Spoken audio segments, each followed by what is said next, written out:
CGTN, China Global Television Network. 1.3 million people die from road accidents each year. That is an average of one life lost every 24 seconds. And according to the World Health Organization, Africa's roads are some of the deadliest. The World Health Organization reports that Africa's rate of road fatalities triples that of Europe, and the problem is greatly contributed to by speeding on urban roads. As the United Nations marks the 6th Global Road Safety Week this month, its agencies are pushing policymakers to lower speed limits in urban areas as the world strives to have road accidents by the year 2030. So is this new push for the lowering of speed limits achievable? And what are the other problems contributing to the lack of safety on Africa's roads? And how can the continent's roads be made safer? I'm Beatrice Marshall. Welcome to Talk Africa.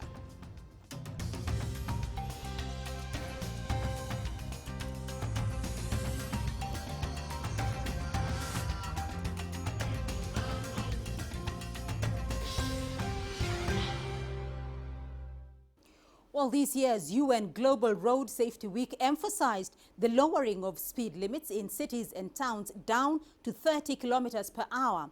However, it might take more than changes to speed regulations to reduce accidents and fatalities on Africa's urban roads. The city of Lagos in southwest Nigeria is one such instance where compounding challenges to road safety threaten to outpace policies. My colleague Deji Badmus tells us more. A city of over 20 million people, all confined within a land space of just 3,577 square kilometers. Many of them are always in a hurry as they try to move around, resulting in massive traffic jams. That's the long and short of commuting around Lagos, the Nigerian commercial nerve center. Everybody wants to get to their destination at the same time. So that particular impatience is the major cause of the problem we have. And even when we have decency being restored, you still see some deviant drivers who are always outlaws that are willing to disorganize an already organized traffic situation. And we have the status of our vehicles too. Many of the vehicles are not roadworthy. Almost all the major roads in the city have traffic lights, but because authorities know the traffic lights alone are not enough to guarantee compliance with regulations at designated stops, traffic officers are stationed nearby to ensure motorists comply. Now, people believe that, if I move, every other person on the highway should leave the road for me. And that is why a number of our road users hardly obey traffic lights. And you see them beating traffic lights because they feel that they are in a haste. Getting motorists to obey signals on traffic lights may be a challenge, but getting them to comply with speed limits is sometimes near impossible. Speeding on inner city roads is quite common and sometimes leads to fatal accidents. The highest rate of cause of fatality in Nigeria today is due to overspeeding. As at last count, 2019 alone, about 52,000 offenders were arrested in Lagos.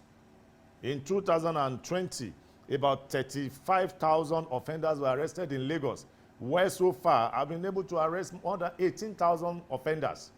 Lagos is partly famous for many of its pedestrian bridges, but the pedestrians hardly use them. Take this situation for instance. Pedestrians crossing a major highway in the city and ignoring a pedestrian bridge nearby.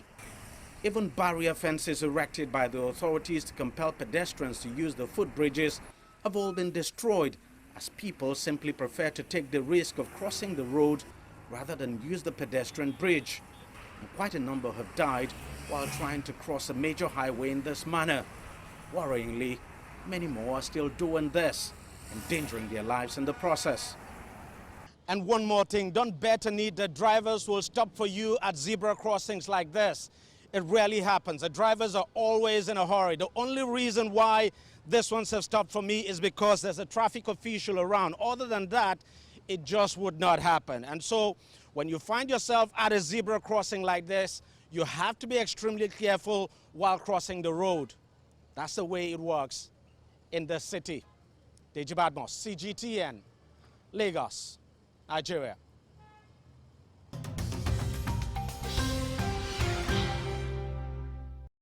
Well, let's get a broader perspective on the conversation of safety on Africa's roads. And to help us unpack the issue, I'm joined via Zoom by Janine Tunis in Nairobi. She's a coordinator for Share the Road program at the Sustainable Mobility Unit for the UN Environment Program. Leighton Beard also joins us via Zoom from Pretoria, South Africa. He's the spokesperson for the Automobile Association in South Africa. And joining us from our studio in Lagos, Olusegun Ogbomide. He's Lagos Sector Commander for the Federal Road Safety Corps. Thank you all for joining us on the program. Janine, starting off with you, I want to get a perspective of Africa in general, because Africa is reported to have the highest rate of road traffic deaths in the world, with a fatality rate of 26 deaths per 100,000 people, nearly 3 times that of Europe's average. This is quite high for a continent whose percentage of vehicles is like 1%. You're exactly right. And in fact, road deaths are amongst the greatest killer, more than HIV, malaria, and tuberculosis. It's certainly a dire situation, particularly for vulnerable road users like children, women, and people with disabilities. In our work, we prioritize pedestrians and cyclists, who comprise up to 44% of those deaths that you've mentioned before. It's an urgent situation that requires much more attention than it's getting right now. You talk about it being an urgent situation, but of course, many will be asking, why is the situation so intractable? What are some of the leading causes of deaths? Because you've mentioned, that it is a poor situation, particularly for the vulnerable. But what are some of the leading causes here of the accidents? It's a mixed batch of causes, including a lack of an appropriate infrastructure and an enforcement mechanism that's not quite working as effectively as it could. The rules are there. We know what to do to make safe streets, safe cities, safe people, but unfortunately there's a disconnect between the reality and what is possible at this point in time. Leighton, let me get your view. There is a disconnect between the reality and what is possible, but South Africa's road death toll itself, Leighton, is higher than both the averages of Africa and the world. That is over 26 deaths from road accidents per 100,000 inhabitants. Why is this the case in South Africa?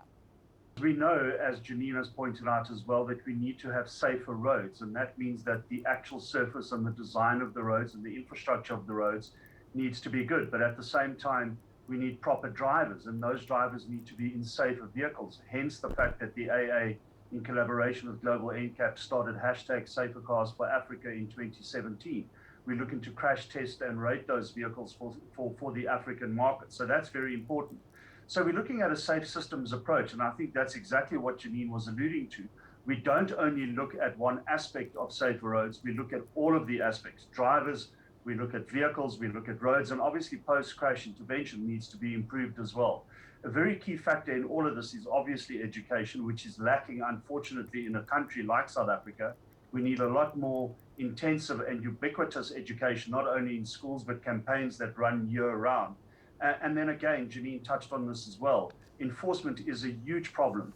We can have legislation, but until we have boots on the ground, problems are going to persist, and targets to reduce fatalities and crashes are never going to be met. So it's a combination of different factors, and all of those require political will, and they require a lot of political intervention to make sure that they get followed through on.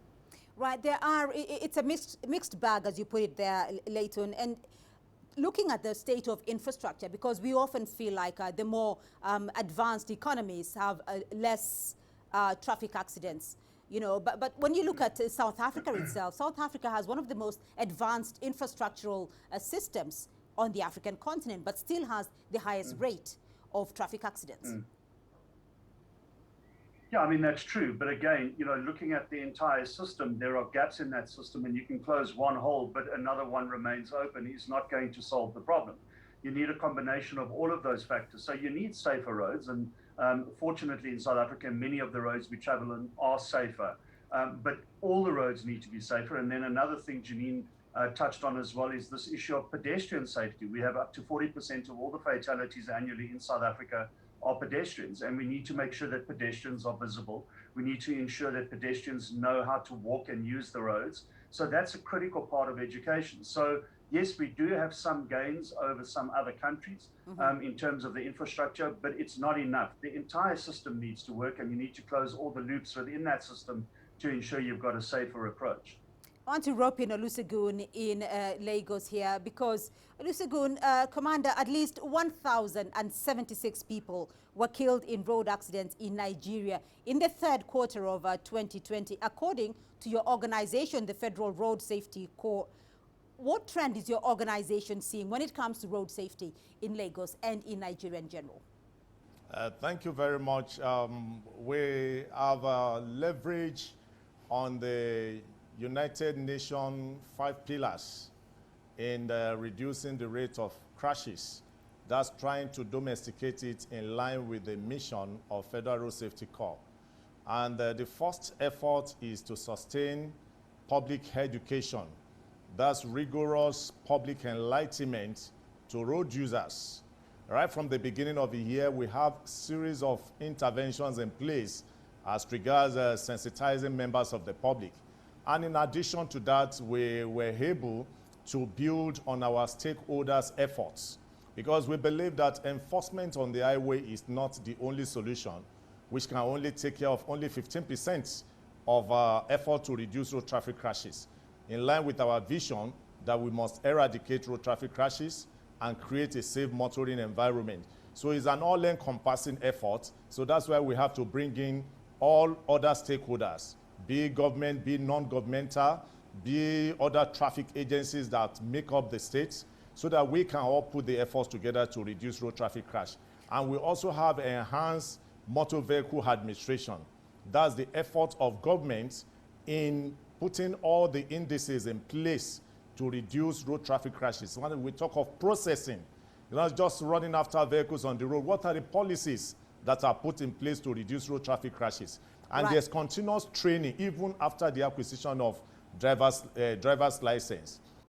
Now, Leighton, according to the World Health Organization, the current statistics for road fatalities in Africa are now marginally lower, down from 26.6 per 100,000 as reported in 2013. This picture doesn't seem to be changing very much. Why is that?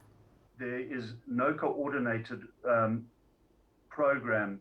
And again, I don't speak on behalf of all African countries. I know what the situation in South Africa is. There's no coordinated program that deals with all the factors that are necessary to deal with road fatalities. Unfortunately, the marginal and nominal decreases in road fatalities actually mean very little in the bigger scheme of things, especially when you're considering that you want to halve road deaths by 2030 worldwide. And I can guarantee that from a South African perspective, that would be extremely difficult to achieve. We're looking at reducing road fatalities in our country by 25% by 2024. And based on the current data, that is not going to happen.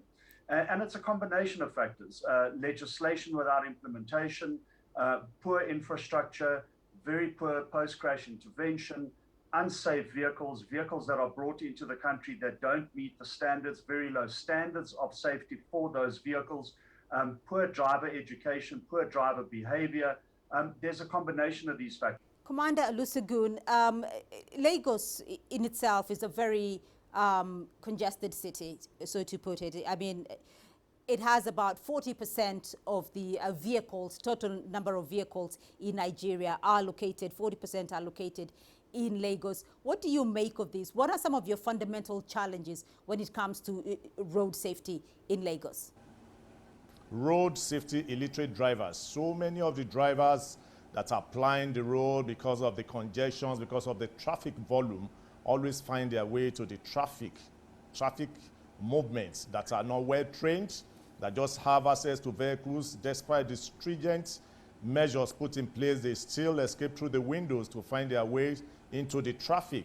And secondly, we have the overstressed road traffic, road infrastructures. You know, ideally, the number of people in Lagos is more than 20 million with huge traffic volume and limited road network. So we have the road that is always congested, overstressed. And when you have gridlocks, when you have congestion, you have misbehaviors of drivers and you have crashes occurring. At a slight gridlock, you see drivers trying to beat the traffic, going against the route, overrunning the route, driving against the traffic, and even beating the traffic lights, which most times lead to crashes that are being recorded. And this is not to talk of the regular degradation of infrastructures, because you know, for so many years, so many things have been left unmanaged, and which has led to so much degradation that are being managed by the present regime. Right. Commander, you talk about the population of Lagos being 20 million, and you talk about the roads at the moment being overstressed. But if you look forward, though, you know, population isn't going to come down anytime soon. So what is your strategy? We have to assess all the modes of transportation. There must be an interface. There must be an integrated modes of transportation.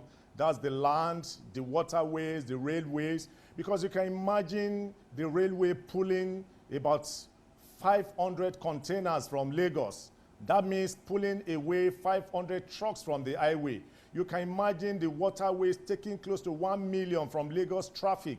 You can imagine the pipe functioning. You can imagine the airways that is working effectively well. So when we assess all the modes of transportation, definitely the land transport will have some leverages, and we have reduced chaotic situation that we have on our roads. Because even far before now, in the past, we were trying to regulate the number of vehicles on our roads. Now that we've had an outright upsurge and all the other modes are not still working, but government is putting all the necessary things in place to make sure that all these other modes of transportations are installed so that they can complement the effort of the land transport.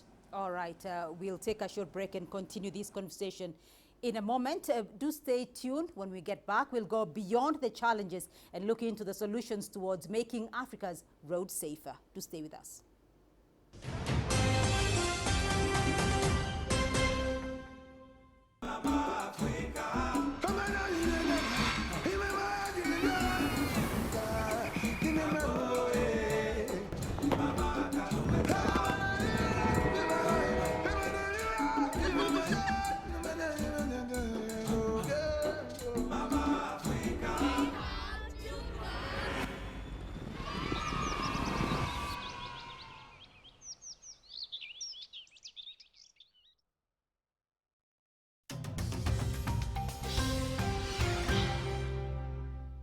Welcome back to Talk Africa. Our panelists are still with us. Janine Tunis in Nairobi, Leighton Beard in Pretoria, and Olusegun Ogunbemide in Lagos. Let's continue with our discussion. Leighton, the safest roads in the world can be found in Norway, Japan, and Sweden, according to the World Health Organization report. Compare the reasons for this with what happens in sub-Saharan Africa or with what happens in South Africa.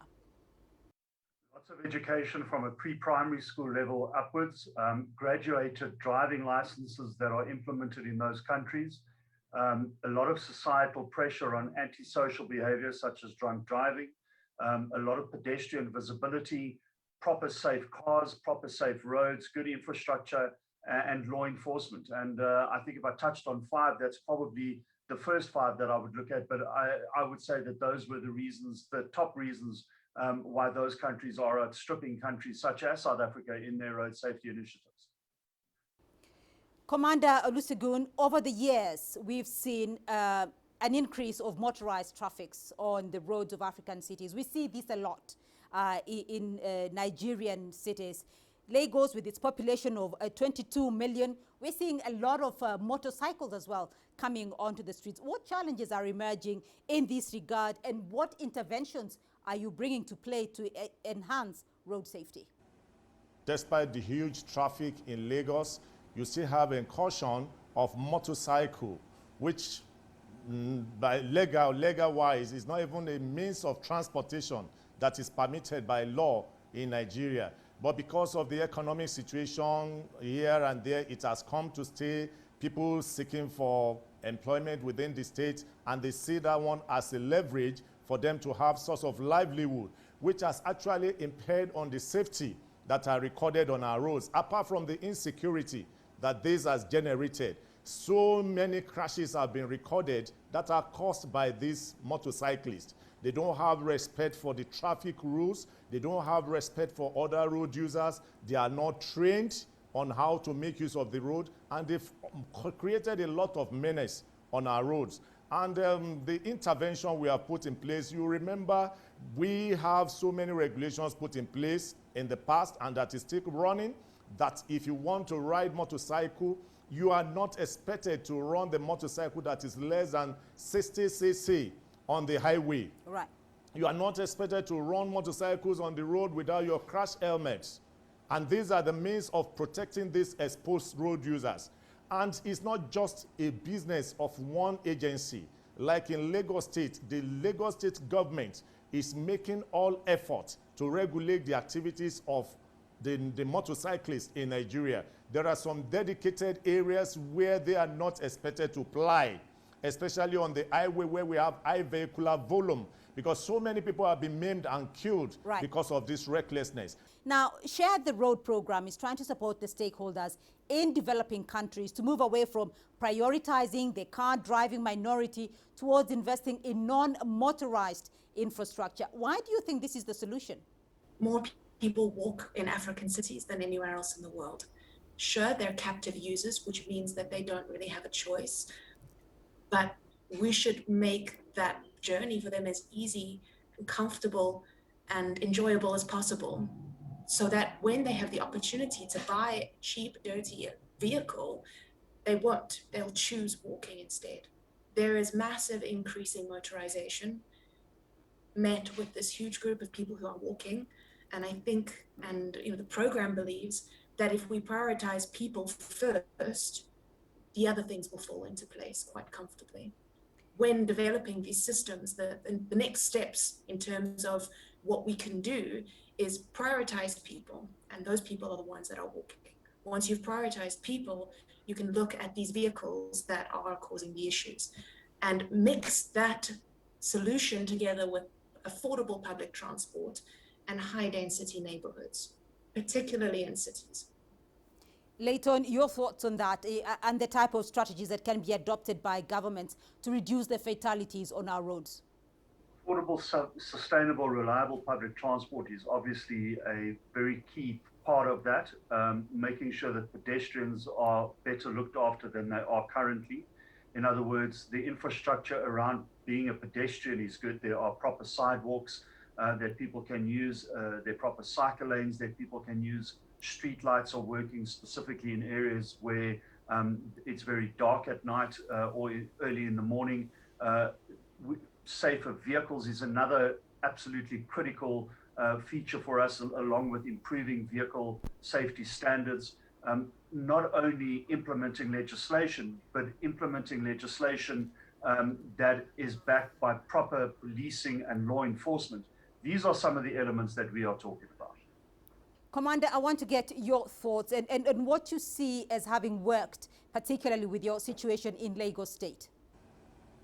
Yes, the effort of government is in line with the policy of the United Nations, that there should be a lead agency to harmonize the activities of all road safety agencies. And that's the role that Federal Road Safety Corps has been playing in Nigeria, which is also being replicated in Lagos State by virtue of my take here. We have series of policy in line with the mission of the Corps, where we sensitize members of the public on the road users on the need for them to have a good driving culture. We also have an enhanced motor vehicle administration where policies are put in place. Like I mentioned earlier, we talk of building the integrity of the driver's license, that before you can acquire a driver's license, you must have gone through the rudiment of proper training, because that's the basis, that's where it starts from. If you are not well trained and you have access to the vehicle, anytime you are behind the vehicle, you are a danger to the road. And we have the effort in making sure we have effective enforcement, the political will, where there will not be any intervention by government, that anybody that commits an infraction will surely face the music. It goes a long way, though it might not be taking more than 15% of the effort to reduce road traffic crashes, but it sensitizes members of the public, it sends signals of seriousness on the part of the government. All right. Leighton, do you think there is an issue here about implementation, though? Because from what I'm hearing, you know, there is a lot of regulation. There are laws in place. There is some education for the drivers, but there seems to be probably a lack of will to implement. Is it an issue of implementation? Yes, I think implementation is a huge problem. We can have laws, but without proper implementation, they will mean nothing. But implementation can not only happen in a vacuum. Implementation needs to happen where the citizens that are the beneficiaries of that implementation are equally well educated about road safety. They also play their role. But it's very critical that without proper implementation, you can have as many laws on your statute books, but legislation without implementation is quite frankly useless. And you can't introduce a law that requires boots on the ground, as I said earlier. And that's exactly what I think is happening in many, many parts of Africa, specifically in South Africa. I know that is happening with some of the legislation that we have, specifically some that's in the pipeline. And for us, that's not going to make a jot of difference unless there's proper implementation. Janine, we have been commemorating the UN Global Road Safety Week for a while now. In terms of its significance and how impactful this annual event is, how much impact has it had? We're in a moment where we have a climate crisis, we have a global pandemic, we have a lot of things happening at once. And this week is a moment to really hone in on the important issues that are consistent in our communities, one of which is road safety. The theme this year is 30 kilometer speeds. And there's a reason for that. It's because 30 kilometers is a speed at which people can walk in their cities safely, play in their cities safely. And also there's lower emissions at lower speeds. So at the moment, it does, and it can feel just like a campaign, but I know that there is a lot of civil society activity. There's a lot of large organizations endorsing this campaign. And next year, there's going to be a global ministerial meeting on road safety. And all of the content that's collected in this week is going to be presented to that ministry. And they will use that to inform their decisions going forward on a global level, which will hopefully trickle down onto a local and more real level for everybody who's using the streets day to day. Commander Olusegun, you have the final word on the program today, and I would like to hear from you. If there was one issue that you would want implemented to reduce the road carnage on Nigeria's roads, what would that be? Well, there's one particular thing I want to put in place to really reduce the rate of road traffic crashes in Lagos is that political will where too much of enlightenment will not be a kind of entertainment, where public enlightenment or public education will go pari passu with full enforcement with total political will, where whoever that hair will surely be sanctioned because it will send signal. And I also want a situation where all the necessary factors that brings about rate of crashes are looked into by the governments, by the road users, and by all the stakeholders, knowing fully well that issue of road safety is not just one agency's business, it's everybody's business. Thank you. All right, we'll leave it there, Commander. Thank you very much for joining us on the program. We'll leave it there for the moment, and that's all we have time for this week on Talk Africa. We'd like to thank our guests for their insights. Janine Tunis, the coordinator of Share the Road program at the Sustainable Mobility Unit for the UN Environment Program. Leighton Beard, the spokesperson for the Automobile Association in South Africa, joining us from Pretoria. And from Lagos, Commander Olusegun Ogunbemide, he's the Lagos Sector Commander for the Federal Road Safety Corps. And thank you too for tuning in to this week's discussion. To keep the conversation going through our social media handles on Twitter, Facebook and YouTube. And see you again next week for Talk Africa. Remember to stay safe on the roads out there. From me in Nairobi, I'm Beatrice Marshall. Bye-bye.